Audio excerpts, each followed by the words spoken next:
မော်လမြိုင်မစိုးရင်စာတင်တဲ့စွမ်းချက်တိုးချက်ဆောင်စောင့်နေတာဖြစ်ပါတယ်နောက်ဆုံးပေါ်ခေတ်နည်းပညာသစ်နိုင်ငံခြားတွေမှာသုံးလာတဲ့ဒါမှမြန်မာနိုင်ငံမှာတော့တနေရာထဲမှာပဲရှိတဲ့မဟာနွယ်ကွန်ကရစ်မိသားစုအသင်းကွန်ကရစ်ပြားတွေဖြင့်လောင်းနေတာဖြစ်ပါတယ်ဒါတော့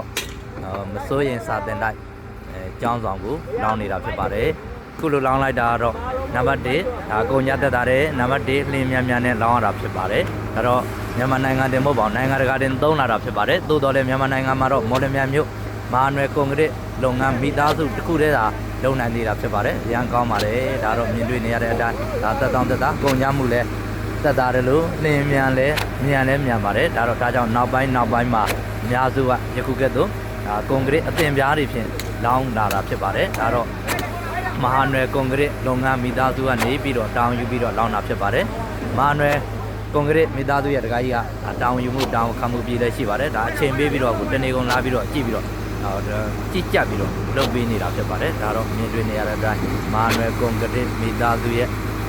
လောင်းနေတဲ့အားတွေဖြစ်ပါတယ်